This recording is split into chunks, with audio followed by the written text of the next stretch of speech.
ఎలక్షన్లు అయినాయి కదా, అప్పుడు మర్సిడీస్ బెంజ్లోనే పోయినాం. ఎందుకంటే ఆ రోజు సబ్బులు పేస్టులు అమ్మని పోలేదు అని అన్నారు కదా, మరి చూపించాలి కదా సక్సెస్ అయినప్పుడు. మర్సిడీస్ బెంజ్లో వెళ్తుంటే మా ఇల్లు కొంచెం దూరం ఉంటుంది ఓట్లు వేసే దగ్గరికి, అయినా కానీ మేము బెంజులనే పోయినాం ఓట్లు వేసే దగ్గర రాక. పోతే వాళ్ళు ఇట్లా చూస్తున్నారు.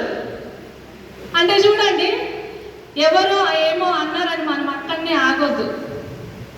మనం ఏంటి అనేది నిరూపించుకునేదాకా మనం నిలబడాలి సిస్టంలో. ఊర్లో ఉన్న వాళ్ళందరూ సర్పంచ్ గెలిస్తే ఏ పని చేస్తారో అని ఆశపడతారు కదా, అవునా కాదా? కానీ ఒక 3 నుంచి 4 సంవత్సరాలు వెస్టీజ్ అండ్ విన్నింగ్ టీమ్ సిస్టమ్ని పట్టుకొని నమ్ముకొని ఉన్న వ్యక్తుల నోట్ల నుంచి ఏమొస్తాయి తెలుసా? మా సార్ మొన్న చెప్పిండు, సర్పంచ్కి ఫోన్ చేసి, అరే నీ 5 సంవత్సరాలు అయిపోయేసరికి నేను కంపల్సరీ ఊరికి నేను ఏదో ఒకటి చేస్తా అని చెప్పిండు. 5 సంవత్సరాలు కూడా కాదు, అక్కడ స్కూల్ రెడీ అవుతుంది, ఆ స్కూల్లోకి కావాల్సిన వస్తువులు నేను ఇప్పిస్తా, ఆ స్కూల్లోకి ఎన్ని కంప్యూటర్స్ కావాలంటే అన్ని కంప్యూటర్స్ నేను ఇప్పిస్తా అని చెప్పిండు. That is power of Vestige winning team సిస్టమ్ని పట్టుకున్న వ్యక్తుల నుంచి వచ్చే మాటలు. మరి మీ ఊర్లో కూడా సర్పంచులు ఏం చేస్తారా, మనకు వాళ్ళు ఏం చేసి పెడతారా అని ఆలోచిద్దామా? లేదు అంటే మన ఊరికి ఏం చేద్దామా అని ఆలోచించే కోవలు ఉందామో ఒకసారి ఆలోచించుకోండి. మరి ఇంత ఎక్కువ ఇంత నమ్మకం ఎక్కడ వచ్చింది అంటే, నేను కొన్ని రోజుల దాకా పార్ట్ టైంగా చేసిన బిజినెస్ మా సార్ ఫుల్ టైంగా చేసిండు. కానీ ప్రతి ఒక్క మీటింగ్కి నన్ను అటెండ్ చేసిండు.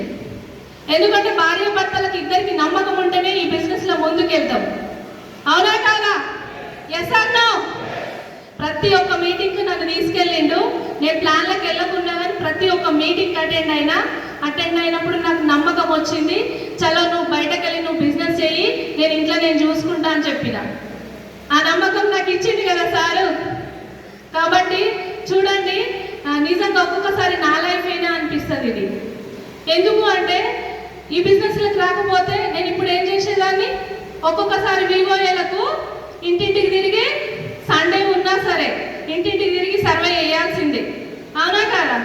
కొంతమందికి తెలియదు కావచ్చు, ఊర్లో ఎవరైనా తిట్లు పడేటోళ్ళు ఉంటే వాళ్ళు కూడా వివోఏలకు కూడా కంపల్సరీ తిట్లు పడేటోళ్ళే.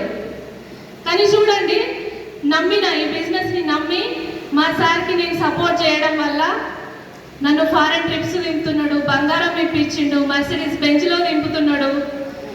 మరి మీరు కూడా ఒకవేళ మీ హస్బెండ్ బిజినెస్ చేసి సపోర్ట్ చేయడానికి రెడీయా? వస్తలేదు. ఇగో సపోర్ట్ చేస్తే ఇగో ఇట్లుంటుంది లైఫ్. మరి సపోర్ట్ చేయడానికి రెడీయా? Okay, thank you very much and wish you welcome.